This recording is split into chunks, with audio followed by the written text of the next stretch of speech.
বাংলাদেশে গত ১.৫ দশক ধরে একের পর এক সাজানো জঙ্গি বিরোধী অভিযান যেন মানুষের মনে আতঙ্ক ঢুকিয়ে দিয়েছিল।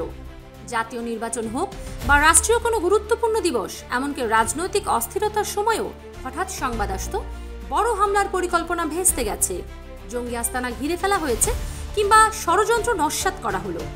কিন্তু আশ্চর্যের বিষয় হলো ২০২৪ সালের ৫ই আগস্ট শেখ হাসিনার পতনের পর থেকে আজ অবধি কোথাও কোনো বড় জঙ্গি হামলা, অভিযান কিংবা নাটকীয় জঙ্গি তৎপরতার খবর পাওয়া যায়নি। ফলে এখন বড় প্রশ্ন উঠছে, যাদের এতদিন ধরে সক্রিয় জঙ্গি বলে উপস্থাপন করা হচ্ছিল তারা হঠাৎ করে গেল কোথায়? বিশ্লেষকরা বলছেন, আওয়ামী লীগ তাদের রাজনৈতিক ব্যর্থতা আড়াল করতে রাষ্ট্রীয় মদতে বারবার সাজানো নাটক মঞ্চস্থ করেছে।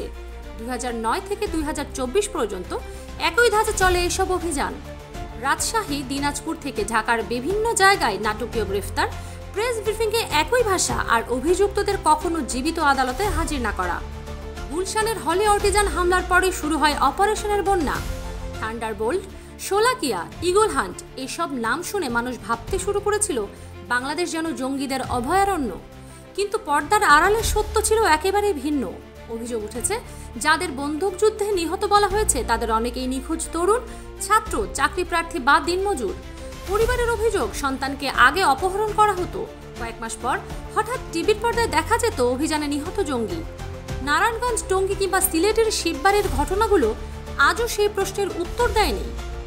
রাজনৈতিকভাবে বিষয়টি ছিল আরও স্পষ্ট।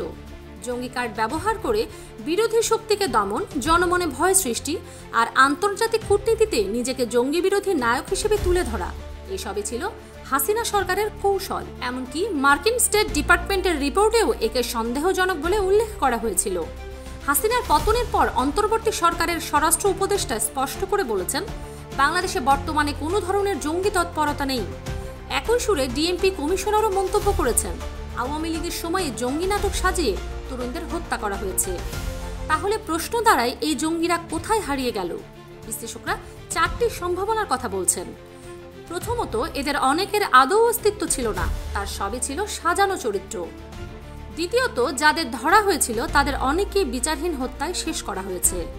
তৃতীয়ত, কেউ কেউ হয়তো সাময়িকভাবে চরমপন্থায় জড়ালেও পরে সমাজে ফিরে এসেছে। চতুর্থ, আঞ্চলিক ও আন্তর্জাতিক রাজনীতির পালা বদলে ওইসব গোষ্ঠী ভেঙে পড়েছে। নিরাপত্তা বিশ্লেষকরা মনে করেন, হাসিনার সময়কার এসব অভিযান ছিল মূলত ভারতীয় এজেন্ডার অংশ, যার মাধ্যমে বাংলাদেশকে অস্থিতিশীল দেখিয়ে সরকার আন্তর্জাতিক সমর্থন পাওয়ার চেষ্টা করেছে। মুফতি হারুন এজাহার অভিযোগ করেছেন, অবৈধ ক্ষমতার আসন বাঁচাতে হাসিনা বিদেশিদের কাছে জঙ্গি ফোবিয়া বানিয়ে নিজেকে মৌলবাদ বিরোধী নেতা হিসেবে সাজাতেন। সাবেক ম্যাজিস্ট্রেট শেখ ওমর আরও আশঙ্কা করেছেন, আগামী নির্বাচনের আগে ভারতীয় প্রযোজনায় ফের একই ধরনের সাজানো জঙ্গি নাটক ফিরে আসতে পারে। অতএব ১.৫ শতক ধরে জঙ্গি বিরোধী অভিযানের নামে যা ঘটেছে তার বড় অংশই এখন প্রমাণিত হচ্ছে রাজনৈতিক নাটক হিসেবে। আর এই নাটকের সবচেয়ে বড় শিকার ছিল দেশের তরুণ প্রজন্ম, যারা হয় নিহত নয়তো নিখোঁজ। আজ মানুষ প্রশ্ন করছে, আসলে কি বাংলাদেশে কোনো জঙ্গি ছিল, নাকি সবই ছিল ক্ষমতা টিকিয়ে রাখার সাজানো গল্প? ফারজানা মৌসুমী, ডেস্ক নিউজ, সাফা টিভি বাংলা।